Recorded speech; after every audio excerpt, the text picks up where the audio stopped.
Welcome to the #1 spot health and wellness practitioners go to double their current income and turn their 10-hour work day into a 10-hour work week. Join us as we dive into the tips, tools, and tech you need to create a life and practice on your own terms. More freedom, flexibility, fulfillment, and of course, funds. It's time to build your online practice. And I'm your host, Michelle Rogers, also known as the Wealthy Woman. Be sure to subscribe for your weekly dose of education, inspiration, and action. Let's get started. Hi. Oh, I'm happy to have you here. Thank you. I'm happy to be here. So good to see you. All right, everybody. So I want to introduce you to Lisa. Lisa has been in my life for many years now. She was so many years. And she was one of our main amazing speakers at last year's event, our inaugural Build Your Online Practice Summit. And Lisa's here today to talk about how do I legally protect myself as a health coach or holistic practitioner. So Lisa Fraley, JD, is an attorney, legal coach, speaker, #1 best-selling author of Easy Legal Steps, and the host of the Legally Enlightened podcast on iTunes.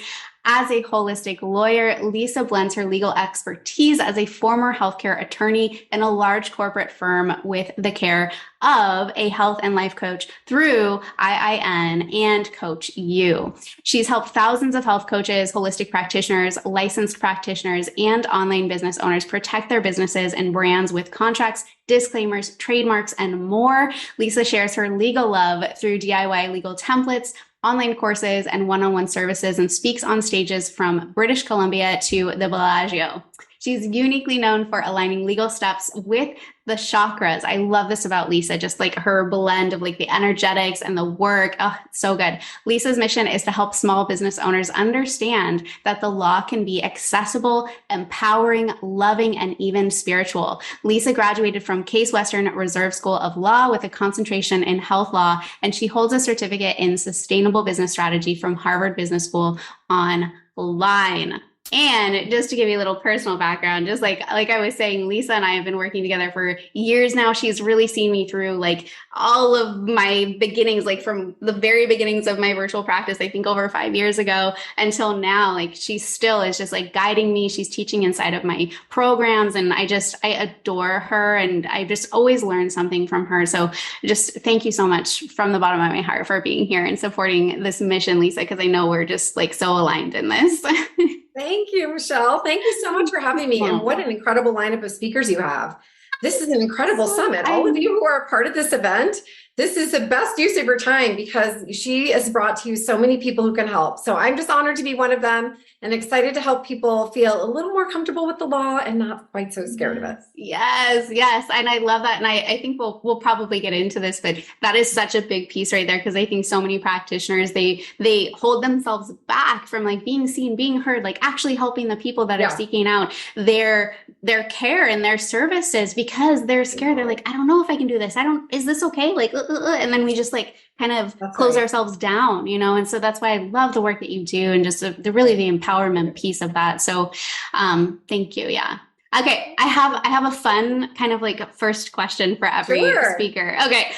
Okay. So as an expert in the field, how do you anticipate the online space evolving for health practitioners, and what shifts or trends do you believe will shape the industry in the near future? Well, I think this is probably true for almost virtually all industries, is that we all need to get familiar with AI. Because I think that AI, while I know some fields are worried that it might replace their jobs or take over their jobs, or I think that AI can actually be more of a tool that we can all use to help us be more efficient and help us to be more precise with our languaging, or to help us to do writing, marketing, or videos, or reels, or whatever. So like, I think we can all embrace it as a tool that could be helpful, even though I know sometimes it's a little bit scary. I'm actually going to offer a whole webinar on this later in the summer, because I think people are going to be asking questions about, what about copyright with AI? What can I do? What can I do? What can I not do? It's an evolving area of the law. And I think it's an evolving area for all of us. So we're just going to look at the law where it is now and keep evolving as we go. But I think the more that we can embrace AI and be very sensitive to the ethics of AI and making sure we're all using it appropriately, I think that's going to be making a big difference for almost every field going forward. I absolutely love that you said that. And I 100% agree. And I'm doing a talk about AI and like how to use it in virtual practice tomorrow. Like that's going to be like our little talk tomorrow. I know. I love that you said that. So perfect. Amazing. Thank you. Thank you. Thank you. Okay. You ready to dive in to the official questions? Sure. Okay. So what kinds of legal documents do practitioners need to protect themselves as health coaches or health practitioners or holistic practitioners?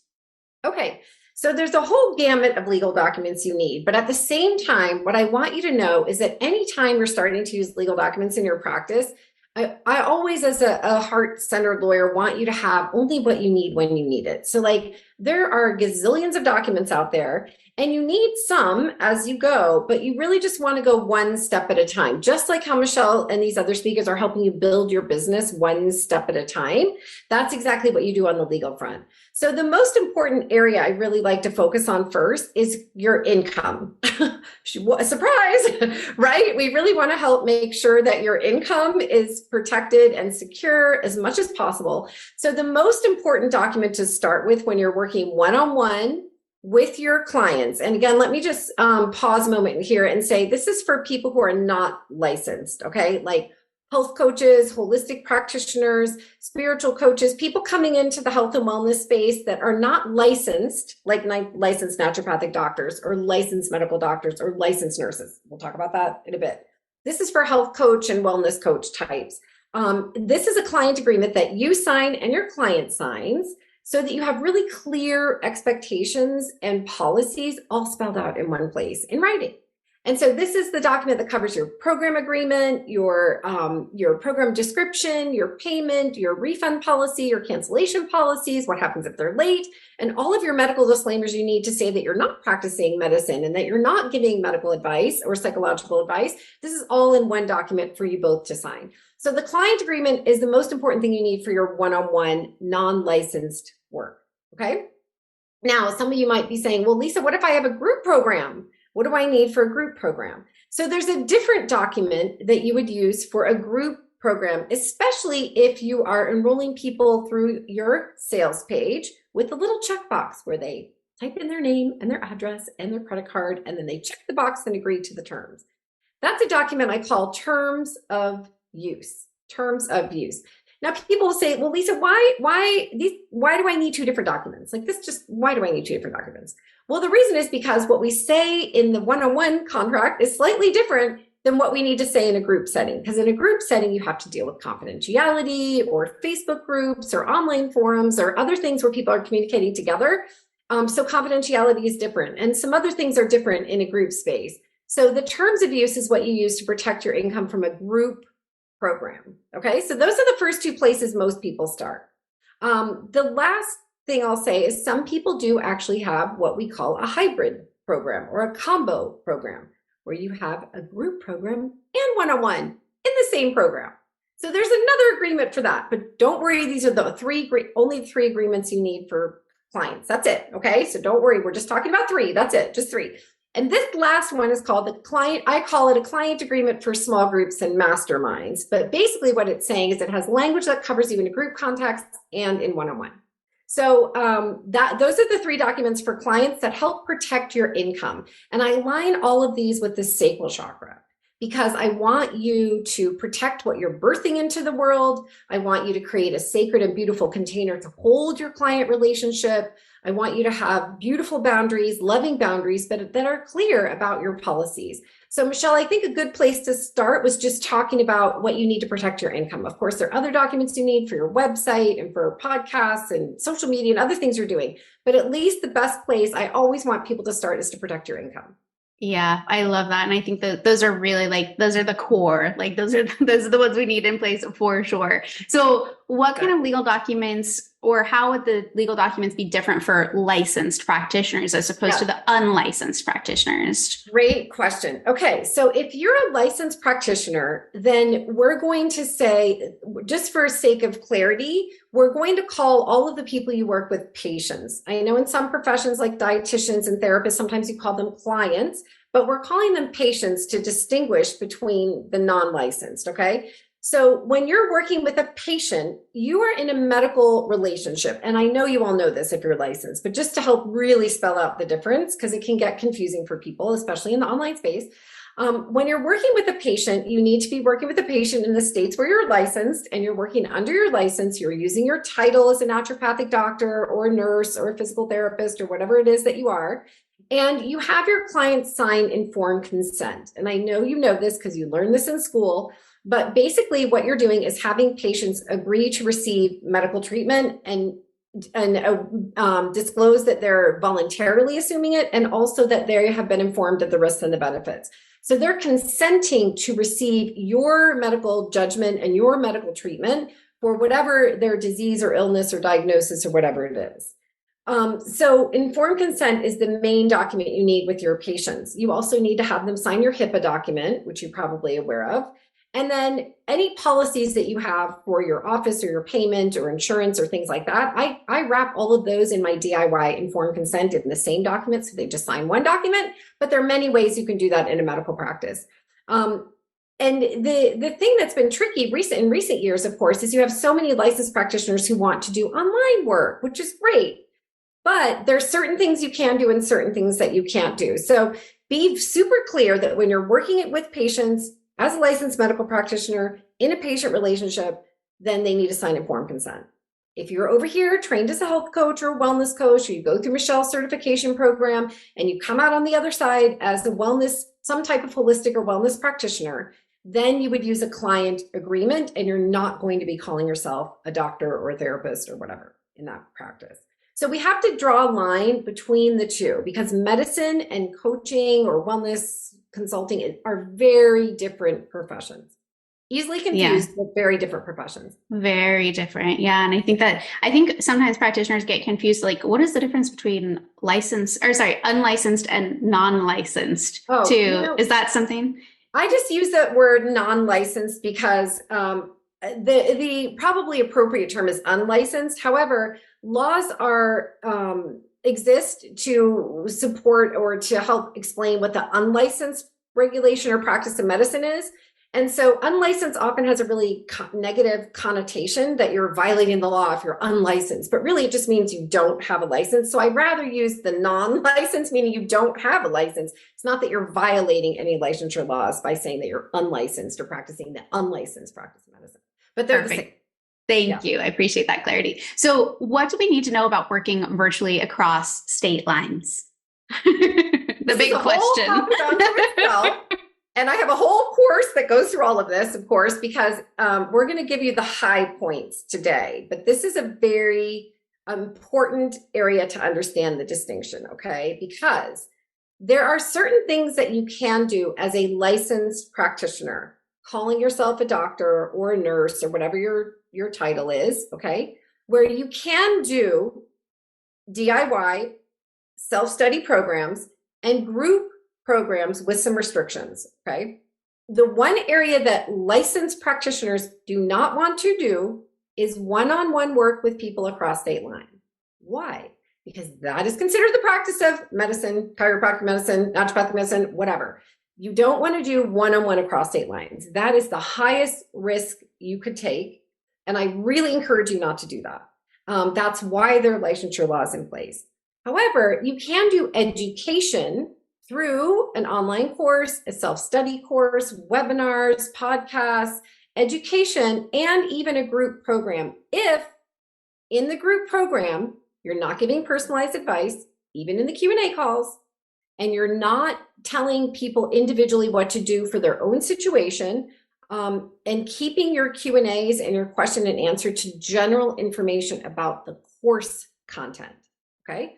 So for example, you might have a doctor who wants to do a gut health, teaching people how to have a healthy gut or to understand their microbiome. You can do an educational course on gut health. That's great. That's fine. That's not a problem at all. But when someone is asking you a Q&A question in the group program as a doctor, and they say, oh, but here's what's going on with my microbiome. I have this, and I did this test, and this is what my lab test says, and this is what I did. What do I do? You need to not answer that with specificity, because you are not in a medical relationship with them. You haven't reviewed their lab tests. You should not be reviewing their lab tests. And if they are a patient in your practice, they need to come and make an appointment with you in your medical practice, then you can review their labs. So remember, as a licensed medical practitioner, you can only do what's in your scope of practice, and also in a patient relationship, not individualized advice or questions across state lines. That's the biggest distinction, I think, Michelle. Non-licensed, right? Health coaches, wellness coaches, everyone without a license over here who've gotten some training in this field, you can do one-on-one across state lines, and you have a couple of requirements too. You do want to use a client agreement, and you do want to register your business in your state or city where you're based. You don't have to have an LLC or S Corp right away, but you do need to register your business so that your business has a state where it has a home. And people will say, Michelle, people love to travel like to Mexico or to Europe or wherever, will say, but I don't want to have a home. I want to travel. I want to be a virtual nomad. Can I just be a virtual nomad? And I'm like, well, you can, but your business can't. Your business always has to have a home. So you do need to register your business in a particular city or state. And that will, as a health coach or wellness coach, that and using a client agreement will help you protect yourself in a non-licensed relationship. Yeah. I love that. Yeah. My business's home is in Texas. Exactly. And that's fine. You don't have to live where your business's home is. I think that's an important distinction though, because in medicine, you don't have to live in that state, but you do have to practice in the state where your license is located, right? But in coaching or wellness consulting, you don't. You can have your business in a different state and you live somewhere else. You always have to represent your businesses in that state. Like Michelle just said, my business is in Texas. She would never say my business is in Mexico, because it's not registered in Mexico. It's in Texas, and that's okay even if she's in Mexico. There are some exceptions, but in general, that's the case. I love that. Can I ask you a bonus question, Lisa? Okay. Just because I'm sure people have like burning questions, and I just, I know these people so well. Well, most of them. So can you speak to the certification piece and how non-licensed practitioners or licensed practitioners who've chosen to release their license, the importance of having that additional certification? Oh, I'm so glad you said that. So I teach this in my legal clarity course too, because it's really important to understand why, because all of you who are just incredibly talented and educated, and you have your doctorates or you have your masters or you have your bachelors or whatever it is, you have all kinds of trainings and certifications this long, because I do too. We love to learn, and we say, but wait, why do I need like a coaching certification or some sort of other certification when I have all this knowledge? I've already gone to school. I've already paid all my loans back. Like, what are you talking about? But here's the thing, you all, is that if you are investigated, when I share this information with you, I'm always wanting to put you in the best position you possibly could be in, so that if you were investigated for violating medical laws or dietetics laws or other laws, that you could build a strong defense. Okay. That's the job of a lawyer, is that we want you to be able to say, it's like being an A student, but I did all these things. I did this, I did this, I did this. And we all are pretty good students probably here in this group. So we want to do it right and properly. So when you are in that situation, the reason why a certification is so important is because you want to show that you have other education in addition and separate from your medical education. So you don't want to go to a health coaching certification or some sort of certification which requires that you're a medical practitioner first. You don't want to do that. You want to go to one for everyone and their sister, brother, mother, friend, whoever, because you need to show you've been trained to think differently, trained in a different profession. And then in this business over here, in your coaching business, you use what you learned in that profession, right? Now, the other reason for that really quickly is that in medicine, you're the medical expert and your patient is not the expert. So there is a power differential, and that's legally emphasized by the fact we have so many strong ethics laws, right? That's why we professions who are licensed have ethics laws. Over here, when you're in a coaching or certification relationship, your peers contracting together with that client agreement. So you need to show this is a totally different relationship than the medical relationship. That's why the certification is so important, so that you can prove to the investigator, no, I'm not using my medical degree. I have a certification in this profession. No, I have a different website. I have a different, like all the things that you need to do to show that you're doing something separate from medicine. So good. Yeah. And I think that piece is really, really important, because I think some practitioners can just say, oh, I'm working online now, I can call myself a health coach. And 10 years ago, that was advice I shared at times, because at the time it wasn't as big of a deal. But like, here's an example for you all to show that things are changing. Okay. And I'm not a fear monger. I am a heart-centered, legal love-oriented kind of lawyer. And what I want you to know is that this is real. Okay. I don't want to scare you. I don't want to freak you out, but I do want you to know this is real. And I want you to take the legal part seriously, because right now there is a situation. I'm going to change some facts, and she came to me afterwards, so I didn't help her beforehand, but let's call her Dr. Marie. And she is a licensed, let's call her a medical doctor in Kansas. Okay. Dr. Marie is licensed in Kansas. Dr. Marie has opened up a health coaching business. And Dr. Marie calls herself Dr. Marie Health Coach. And she's working with people all over. And she has a client in Colorado. Well, her health coaching client in Colorado, somehow the state figured out she had a client there, and it can happen a million different ways. But the state of Colorado is now investigating Dr. Marie, health coach in Kansas, for the unlicensed practice of medicine in Colorado, because they said that she's holding herself out as a doctor. And she's like, no, but my website is health coach. See everywhere, health coach, health coach, health coach, health coach. And they're saying, well, first of all, you're calling yourself Dr. Marie. And the first thing I said to Dr. Marie was, oh, I wish you would talk to me, because the first thing I would have told you is not to call yourself Dr. Marie. Because in Colorado, if you use the term doctor, or you hold yourself out as a doctor, and Colorado is really strict. They don't even let you use your educational credentials or your degrees, but other states do let you put that on your website. But so you can't even represent in any way that you are a medical practitioner. So that's why part of why she's being investigated. And I know the hard part of that, you all, with the title and the education, is that you work so hard for it. And it's such a big part often of your identity that it's really hard to shift to think, wait a minute, I'm in a different profession now. This is not, but that's partly how you keep yourself legally safe, is you have to realize you are not in the same profession. If you want to do lab testing and supplements and functional work and work across state lines, or be a health coach or wellness coach or a functional wellness practitioner, and not be in a medical relationship, you have to behave in a way that's not a medical relationship. And so those are the kinds of steps that you need to take. So you have to use some self-reflection and self-awareness to really know this is the right answer. But the great news, you all, is that programs like Michelle's certification is what helps you do the things you want to do. It helps you have the relationships you want to have with clients outside of your state in a legal way. And that's partly why she's created it, because she wants to help you be able to expand your income and share your talent and share your knowledge, but do it in ways that aren't going to jeopardize your license or have you be investigated for the unlicensed practice of medicine, when all you want to do is help people in a functional way over here as coach. Yeah. So that's the reason why it's so important to have the distinction.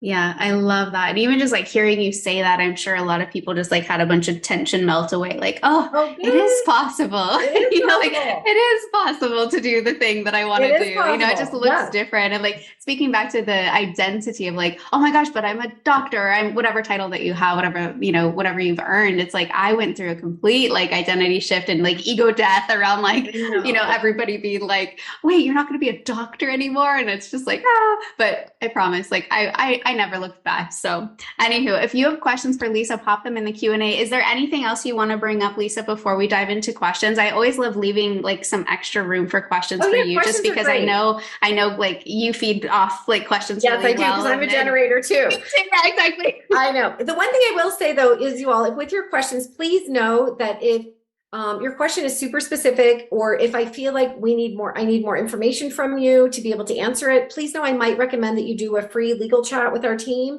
only because I want to be respectful to the time and to the group. And sometimes it's really hard to answer, even like a one sentence question. It's really hard to answer super specifically. I will do my best, but I always say it's no different than you as functional practitioners, right? When the client comes in and goes, I'm having a problem with my gut. Can you just tell me what I should eat? And you're like, I need to ask you 50 questions. I need you to fill out my intake form. I need to do lab test. Right? Like it's one question, one sentence. So it's same, this is true in law, but I will do my best to answer as much as I can. So with that caveat, let's dive into the Let's dive in. I was going to pull up also your chat also, so we can pop that in the chat box. So, okay, I'm pulling up the Q&A now. If you have questions, again, please pop them in the Q&A specifically and not in the chat. So Marcel says, if you did an LLC in your state, do you also need to register in your state for non-licensed coaches or no? Okay, so Marcel, I love this question because you're really asking about LLCs and business registration. What I'd love a little bit more about is if you did an LLC in your state, is your LLC for a licensed medical practice or is the LLC for like a functional health coaching practice? I need a little more clarity about what your LLC is for, because anytime you form an LLC, you all, it's already registered in your state, but you still may have to register it in your city and your county, okay? If you don't have an LLC, let's say, you're called a sole proprietor. And that means that you need to register your business in your city and sometimes your county and sometimes your state. Every state is different. So that's why I don't have just like one answer for you, but you do need to register your business. So the question is, do you also need to, is kind of throwing me because the LLC is already registered. I just don't know if you mean if you want to do something different or not. So perhaps said wellness, not medical. So I don't know if that helps. Great.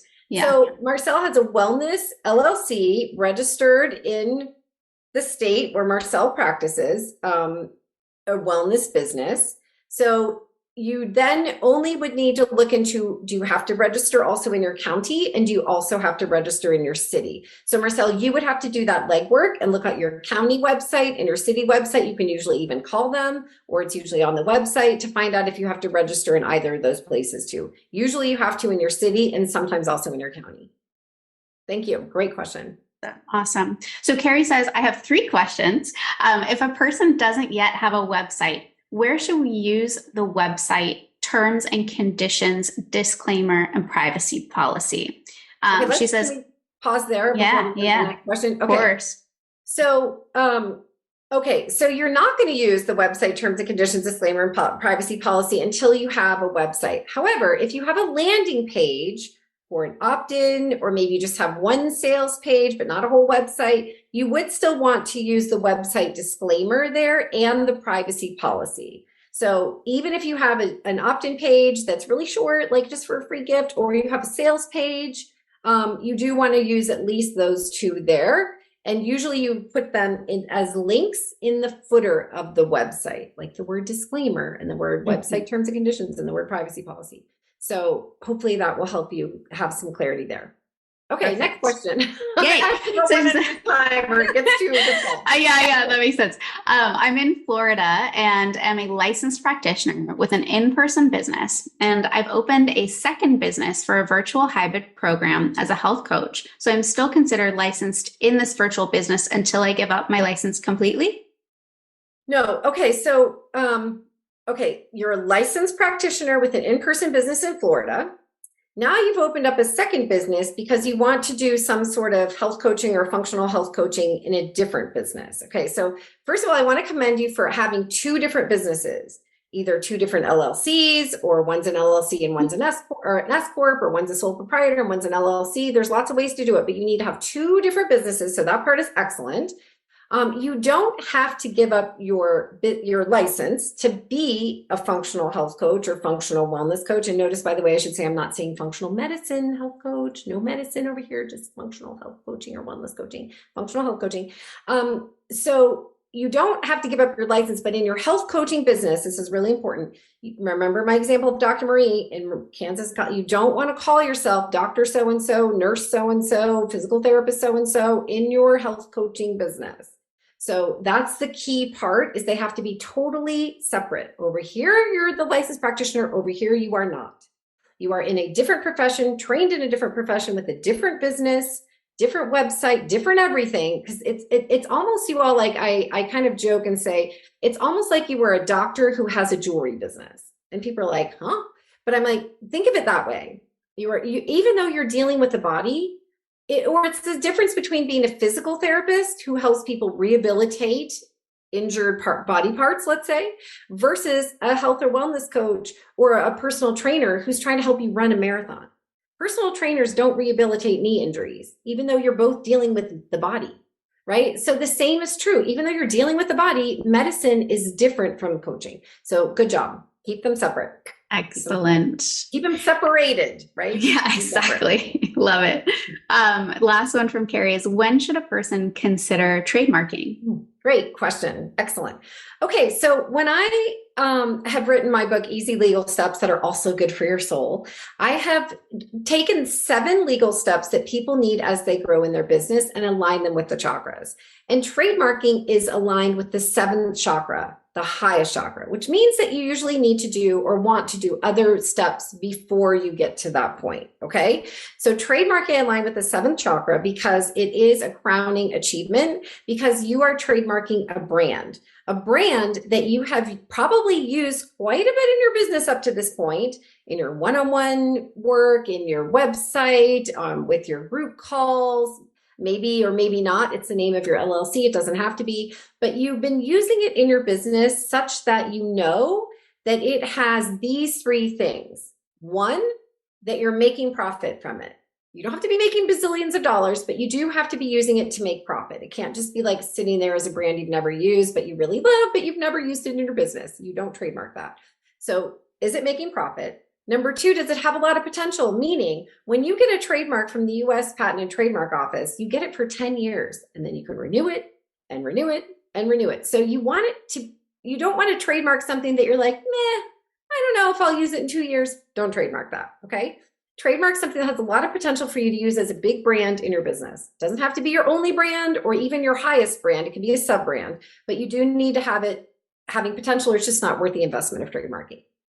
So profit potential. And then 3rd is that you want to make sure that you are passionate about it.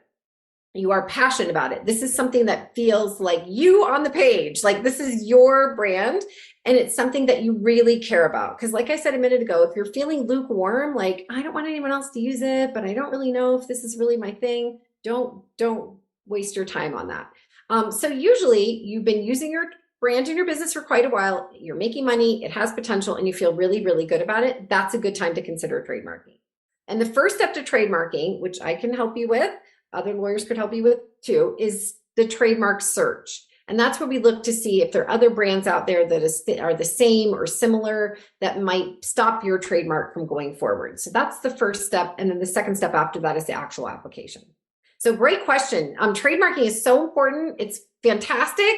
And it's not usually the first thing people do in their business. Yeah, so good. Thank you for that clarity. All right, so Angela says, what do you need to do to be able to work as both licensed and non-licensed? You set up a separate business, have a client agreement, don't call yourself a doctor, get a different certification, anything else that's necessary? Yes, lots of things that are necessary that we don't have time to talk about today, but I do have a whole course that teaches you that, called the Legal Clarity Course, How to Protect Your Practice and Expand Your Reach, because it's not a simple answer. You have things you need to do that are different with the way you do your intake. You have things that are different with the way that you do your client records or notes. There's a whole bunch of things that are different. So I'm not trying to avoid your question in any way, but there's just I did a 3-hour webinar on everything you need to do and what you need to know to have a separate business. So that's part of the Legal Clarity course. And so I would invite you to check that out. I know you all I think you have an affiliate link for it. If not, it should be lisafraley.com/licensed practitioner, or just see if Michelle's team has a link for that. Great. Perfect. Yes, we can get that to you guys for sure. Great question, Angie. So Marcel says, more ideas for how to represent ourselves, like just our name and then our previous credentials. Where is it good to put all our credentials? Thanks.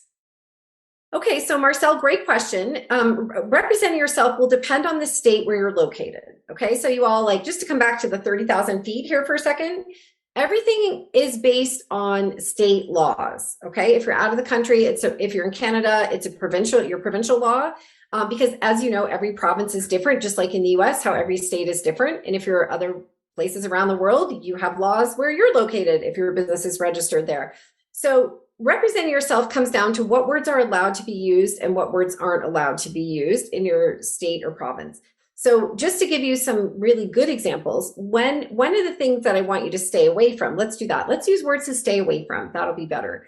No matter what state you're in, I want for you to not use the word medicine in a health coaching business. So I don't want you to call yourself a functional medicine health practitioner or something like that. I want you to call yourself a functional health coach, functional wellness practitioner, functional health practitioner, something that is not medicine. Why? It's not illegal, okay? But remember when I said, I want you to have all the evidence so you can check off all the boxes and get an A if you're investigated? One of the things they would say is, oh, you're calling yourself a functional medicine so-and-so. Functional medicine was originally created to help licensed medical practitioners take a functional approach to the licensed practice of medicine. So I just want there to be no confusion that you're not bringing anything medical over here into this business. And then also, Marcel, in some states, most states you are allowed on your website about page to list your actual credential in terms of your degrees. This is important. Not I am a doctor and a health coach. No, your degrees. I went to this undergraduate school and got this degree. I went to this graduate school or medical school and I got this degree. I went this school and got this degree. And also I've gotten these trainings as a health coach, Michelle certification, other training programs. Maybe you're a yoga teacher, maybe you're a Reiki master, like all the trainings you have, you can list that. But again, it's about your education and your training, not your identity or your title as a doctor or whatever you are. There are some exceptions. I mentioned Colorado is a state where you can't even represent anything that you have any medical training whatsoever at all. No degrees, nothing, zilch, nothing. They're the strictest, but you need to know your state in particular. And then the place to put them is on your bio page, your bio or your website about page. Again, but you're not going to have like your website and say, hi, I'm Dr. Marie and I'm a health coach. Or I'm Marie, I'm a doctor and a health coach. No, you want to have everything separate. Okay. You guys such a good distinction. Yes, makes it very clear. Gestures. It's easier when we're visual though, watching, I think. It's so true. I can't help myself. I don't know. So Dr. McColeman, hey Troy, have you worked with Canadians? Yes, I worked with lots and lots of Canadians. I love Canada. Not to digress, but I've been there for my honeymoon, my 5th anniversary, my 10th anniversary. I've been to Kelowna 3 times, Quebec City, Toronto, Vancouver, British. Can't even tell you. I love Canada. So I worked with tons of Canadians. And the one thing I do have to tell you is that, of course, I'm not licensed in Canada. So I need to tell you that I have over 53 DIY legal templates and they're written obviously mostly for American legal system, but there are a lot of similarities. I do always say that a lot of people will start with the DIY legal template and then have a Canadian lawyer review it, which is often less expensive. The one thing I will say with Canadians is that I do encourage you to get your privacy policy for your website from a Canadian attorney, because your privacy laws in Canada and also other countries around the world, the UK, Australia, New Zealand, other countries in Europe have much stricter laws. My privacy policy is written for Europe for the GDPR, but Canada, you still may have some things you need to know there. So yes, you can use all the templates, but then have them reviewed by a local lawyer, not for the health coaching side, but for the Canadian law side that may not be as evident to American lawyers, for example. You got it. So good. So good. Okay. Yes, perfect. Canada. I kind of wish I was Canadian. Anyway. Lena says, what do you need to have form-wise, disclosure-wise, or agreements-wise when setting up a group program and or membership? Okay. So when you're setting up a group program, the form that you want to use, if you're enrolling people through a sales page, okay, let's say you have a buy now button or like enroll here button, and then you click and it goes to the shopping cart where they put in their credit card and they put in their name and address, and then they check a box and click and submit. The document you want to use there is the DIY terms of use. Michelle does have an affiliate link for that, the DIY terms of use. Okay. If you have, and you can use that for a membership, you can use that for a group program, because you're enrolling them through a sales page to click buy now. That's where it comes up where people check the box.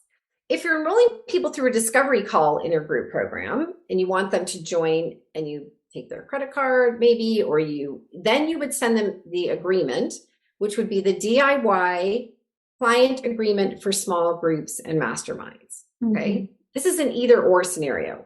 DIY terms of use, if you use a checkbox on a sales page, use the DIY client agreement for small groups and masterminds if you're enrolling through a discovery call. And that's what you need for your group program. Cool? Does that work? Perfection. Yeah, I'm just popping that link in there so you guys have it too. So I popped in the terms of use and the DIY client agreement for small groups and masterminds in there for you. Perfection. All right. Johanna says, is it possible to participate in both an online telemedicine practice using your license in a specific state and have an online health coaching business online if the businesses are completely separate? The answer is yes. But when we say completely separate, I mean everything's separate. Like your intakes forms have to be separate. You can't just like take all the information over here from your patient and plop it into your health coaching. Like everything has to be completely separate. Like you had a jewelry business in a medical practice. But yes, you can. That's the answer to that. Great. You just have to do it properly, but you're exactly. Exactly. Annette says, would I trademark my personal name? Great question. So trademark your personal name is not as easy as it may sound, because trademarking is done for a brand with a specific distinction. So the example I like to give is Ralph Lauren, because most people know around the world the brand Ralph Lauren. And the reason for that is because Ralph Lauren, the man, is like a gray-haired man. He is an older gentleman. He's been around forever, and his name is Ralph Lauren. But he trademarked his brand because his brand is a clothing brand, a furniture brand, a household brand. Like it has an identity separate from the gray-haired man. And we love the gray hair. I'm not picking on gray-haired people. I'm just trying to give you a visual interpretation of the fact that he is separate from the brand, right? We're not talking about the polo pony. That would be a separate trademark, but just the name Ralph Lauren comes up an identity, a brand identity separate from the person. So until you have a pretty well-established brand, and people would recognize your brand as different from you, then it is not as easy to get a trademark for your name. You can do it, but it's just harder because it's all about protecting brand identity and recognition, not you personally in that way.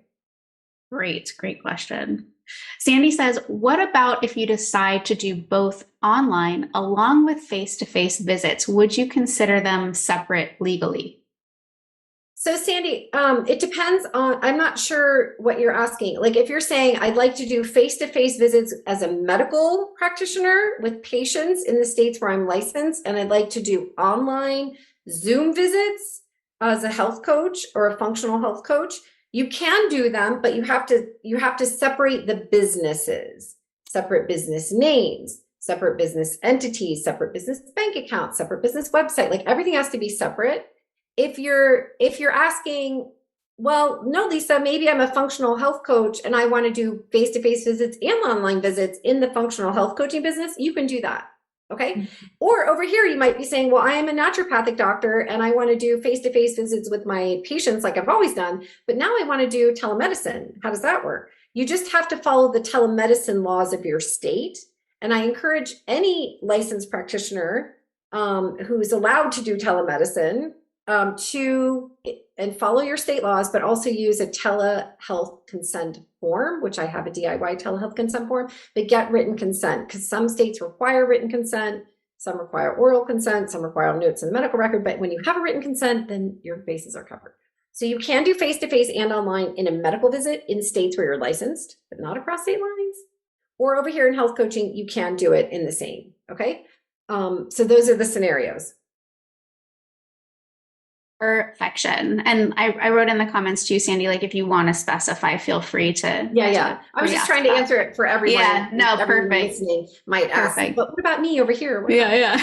Totally. All right. And that says, if I create a YouTube channel using my name, can I include my credentials in my YouTube channel name, or should my channel's name just be my name for when I want to work across state lines as a health coach? So when I say including your credentials, okay, again, it kind of depends, but so again, remember, in some states you don't want people to get confused that you're practicing medicine in a YouTube channel if you're not. So for example, you don't want to say, I'm now telling people to keep you safer. You wouldn't say like I don't know what you are, Annette, but like Annette Jones, I'm just making this up, Annette Jones, MD, and say I'm a functional health coach, because the MD pretty much is well known around the world, or ND or DO, as doctor, right? So I wouldn't do it in the title of your YouTube channel. You would put it in the about section of your YouTube channel that you have a doctorate from here, or you have a master's from here, or whatever. Just like I don't want you to use your licensure credentials, okay? So for example, with nurses have bachelor's degree, associate's degrees, bachelor's degrees, master's degrees, PhDs. But I don't want you to put RN. Why? Because that stands for registered nurse, which represents that you're licensed or registered in the state. So I don't want RN after your name.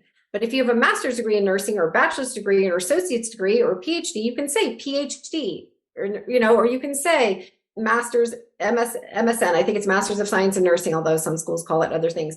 You can say your master's degree. Same thing with social workers, right? Or therapists. Sometimes they are licensed clinical social workers, LCSW, but I say, no. You don't want to share that you're licensed, because you could be representing that you're licensed in states where you're not. You can share you have a master's in social work, MSW. So it's about the degree, not about the title or the credential or the licensing. Some of us, like MDs, NDs, JDs, we all have the same for licensing and medical. So you have to just be really careful. I'd rather you just call yourself Annette Jones, and then in your bio, you can state your degrees in education. That would be my preference for your safety. It's always up to you. You all, what you do is always up to you. You can take whatever level of risk you wish to take in your own business. Just like when your clients or patients leave you and they go out and eat Big Macs, when you said, please eat more vegetables, they can do whatever they want. But I legally need to tell you what will keep you safe, and ethically, it's important for me to do that. So. Yeah, I love that. And another example too is like I use MSAOM instead of LAC, right, for my acupuncture, because it's like I got a Master of Science in Acupuncture and Oriental Medicine. So it's MSAOM, which is what I use on all my things. Yeah. And I don't use the LAC anymore because I dropped my acupuncture license. So yeah, Michelle, love that. On it. If you have questions, ask Michelle. She gets it. So Lena asks, when I set up my business, I was a licensed provider. So my legal business name is Dr. Lena Robertson, LLC. Now I'm only working as a health coach and don't call myself doctor, but my website and business name is still Dr. Lena Robertson. Is this a problem? I've been told by a lawyer that it's okay. Just wanted to get another opinion. So Lena, I don't know what lawyer you talk to, and lawyers have different opinions about things, just like doctors and nurses and acupuncturists, and everyone has a different opinion in professions. I was a former healthcare attorney, and I'm a health and wellness coach myself. So I would encourage you not to do this. I would encourage you to change the name of your LLC and call yourself Lena Robertson Health Coach LLC, or Lena Robertson LLC, or some other name. Because the doctor could be misrepresenting, like Dr. Marie, health coach in Colorado.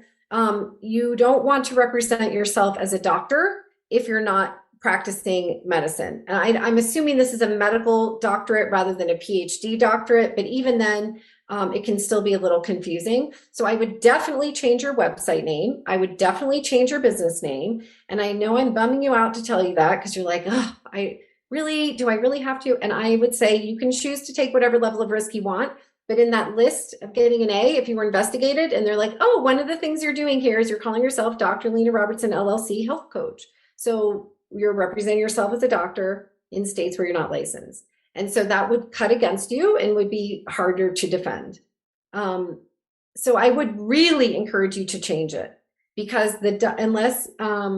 because you're working as a health coach and not a doctor. Yeah. Perfect. All right, Brian says, I'm trying to find Arizona state laws regarding telemedicine, but all I find is about insurance contracts and payments. Where do I find these laws specific to my state? Yeah. So Brian, great question. First of all, I want to commend you for trying to do research and trying to look this up because I can tell that you care and that you want to do it properly. So like kudos to you. What I would recommend actually is that you have a legal chat with our team because we would need to know more about you, what type of doctor you are, what you're doing, who you're working with, what type of services you provide. Telehealth and telemedicine laws are very clear for some medical professions and not as clear for other medical professions. So Arizona, I just moved to. Here I am in my new office like 3 weeks ago. So I'm learning about Arizona laws as well here. But I will say, Brian, please just set up a legal chat. We will find ways to be able to help you with that. There's no quick answer for me without knowing more. But thank you for asking. Yeah, happy to help. I popped that link in the chat for you, Brian, so you can check that out. And for anybody else who wants to hop on a call with Lisa's team, Priya says, just to expand on that, like Dr. Mike, he's using doctor and giving advice online. Doctor, would you recommend that or just leave the whole doctor out on social media? Yeah, and this is a great example of why I encourage all of you to, if you have questions about your own situation, to please talk to a lawyer or book a legal chat with us because every situation is different and it depends on what you're doing. So for example, if Dr. Mike has a podcast or is giving advice online through YouTube or social media or somewhere, it depends. If Dr. Mike is being a doctor and giving general education to everyone, like if Dr. Mike were speaking on TV or speaking on a morning show or speaking on or writing a book and saying everyone should take extra vitamin D if you live in the Northern Hemisphere because the sun isn't as bright there. However, Dr. Mike would say, talk to your own doctor about how much vitamin D you need to take because I'm just telling everyone general information. So doctors can give general information to everyone or teach people about IBS or Hashimoto's or whatever, but they would not be giving specific advice to individuals outside of a medical relationship in the states where they're licensed. Perfection. All right, we've got a few more minutes, so a couple more questions here. If you have one lingering burning question, now's the time to pop it in the Q&A. So Johanna says, if we are getting started setting up a health coach business and a licensed professional, what are the ways we can engage with your services? Should we start with your course? Well, first, thank you so much for asking. I really appreciate that. I would invite you to have that free legal chat. It's not a sales call, you all. It's really to find out more information about you so that we can point you in the right direction, either to the legal course or to a power hour or to DIY legal templates. So we would want to gather some more information about you, Joanna, and as to what you do and what you want to do. Everyone is different. We would need to know more about where you're located, things like that. So please just book a legal chat and we'll be happy to help. And then Anne says, I've dropped my license as a nurse practitioner and am wondering about certification. Would you also consider it risky to then say, I'm board certified nurse practitioner? Correct. Assuming if you've dropped your license as a nurse practitioner, you're not practicing as a nurse practitioner anymore. And I'm assuming you're asking about over here in a functional health coaching practice or a functional wellness practice. Can I say that I was ever a board certified nurse practitioner? Remember, in your health coaching practice, I would tell you not to say you were a nurse practitioner at all, regardless of your board certification, because it's not relevant. And I say this with love, please no, please no. I say this with love, but in a health coaching practice, your medical background is, just wait for it. I know you're not going to love it, but it's not relevant. Sorry to tell you that, because you should be doing your health coaching based mostly on what you learn in your health coaching program. Now, people will say, well, Lisa, I've been a doctor for 20 years. Of course I have all this knowledge. Of course you have your knowledge. Of course you have your knowledge, but you're not going to be doing anything over here in your health coaching business that represents you were a nurse practitioner or that you're licensed or that you were board certified. Remember, as a health coach, you're a health coach. Just like if you have a jewelry business, you wouldn't say like, I was a board certified, I don't know, orthopedic surgeon. Like that is not relevant to the jewelry business. Okay. So I know it sounds like I'm being harsh and I really don't mean to. I fully respect your knowledge and education and training and your board certification, which you work really hard for. But in a wellness business, it's about helping people meet them where they are and move them towards greater stages of wellness. Okay. So it's actually like again, it's like being more of a personal trainer versus a physical therapist. So the knowledge of how to rehabilitate a knee can be helpful in your mind as a personal trainer, so you don't injure someone's knee when you're teaching them how to run a marathon. But you as a personal trainer are not going to be rehabilitating their knee. That's not the right relationship. That's not. So I'm trying to give you examples that can really sink in to be like, oh, I now get it. Yes, of course, personal trainers know about knees. And if you were a physical therapist, you know about a knee and how to keep it healthy and well. But the focus is on taking the person where they are and moving them forward, not going back and rehabilitating the knee. That's just not what you do. So you meet the person where they are and help them move forward. So for that, with full due respect, I would not recommend saying board certification or nurse practitioner in your health coaching business, unfortunately. But that's just how you're going to keep yourself safe, is to keep them separate. Yeah. I love that example too, just around like the knee and everything, because it's like, I dropped however many thousands of dollars on, naturopathic school, acupuncture school, and I'm not a doctor, a licensed doctor anymore, but that knowledge, that wisdom, that experience really positions me in a place where I can help people so much better, because I know when to refer out. I know red flags. Like I know all of these things that actually makes me a better online practitioner, because I can actually help them in a much more holistic way. So, and I want to give you a little reflection, Lisa. Carrie in the comments says, I've done the legal chat and I'm using the DIY templates. So worth it. Lisa makes everything so clear. Thank you, Carrie. Thank you. Thank you for that. That's the goal, right? Is to help you get clear, to know what steps to take, what legal templates can help. Michelle's listed several of them there that can help you, that we talked about, but we always want to help you do what Michelle just said. Feel empowered, feel like you can move forward, have the training, have the clarity to know how to keep yourself safe, so that you don't have to worry and you don't have to stress and think, oh my gosh, every day am I violating my license? Is someone going to think I'm practicing medicine? Are they going to come after me? Like, that's the whole goal, is we're trying to help you find a way to do it, to keep yourself as safe as possible. Because it looks like it's a murky world out there legally, but it's actually not. It's very clear what is medicine and what is not medicine. So I just want to help you, as does Michelle, make sure you're clear about that. Fantastic. Amazing. What perfect timing. What a perfect way to open up this summit. Lisa, you are incredible. Lisa has an amazing gift for you all. So Kara's going to post it in the comments, but it's called How to Practically Refund Proof Your Practice. This legal guide will help you know what your refund policy should say and what you don't want to leave out. So check the comments for that. It looks like Kara already posted it. So definitely grab that. Set up a free legal chat with Lisa. She is incredible. Like, she's incredible. I love her so much. Thank you, Michelle. You're so great. There was one quick question that Johanna said, are there specific health coach certifications you would recommend? Yes, Michelle.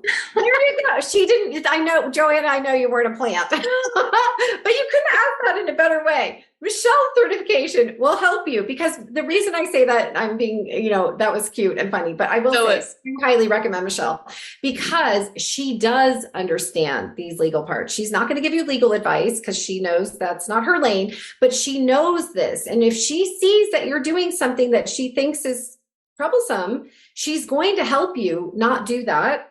And she's going to help keep you safe. And that's the key. And she's brilliant, as you know. She's very talented. She knows what she's talking about. She's an excellent leader and teacher. She didn't tell me to say any of that, but she's fantastic. So I highly encourage you to do her certification. Oh, thank you so much. Health coaching, for sure. Okay. Thank you so much, Lisa. Amazing. Thank you. This has been an incredible session, and such perfect timing. So punctual. We're such generators, Lisa. Yes. Well, we're coaches too, so we show up right on time.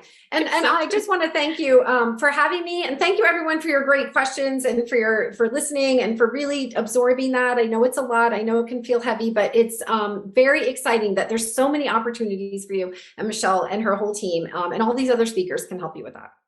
Thank you. Yeah, I saw there was maybe an error with the link, so our team will figure it out and make sure you get the free gift. No worries, but thank you so much, Lisa. Have a beautiful rest of your day, and I know that we're going to chat soon, so thank you. Thank you. All right, that's a wrap for today. If you want the exact breakdown of how I help practitioners go from their first 5K to consistent 50K months with just 2 offers, 10 hours per week, and an audience of less than 500 people, be sure to click the link in the podcast description or head to wealthywoman.co/breakdown. To make sure you don't miss an episode, be sure to subscribe. And for daily online practice insights, follow me on Instagram at wealthywoman.co. Let's create your life of wealth, full of abundance, purpose, health, wealth, and joy.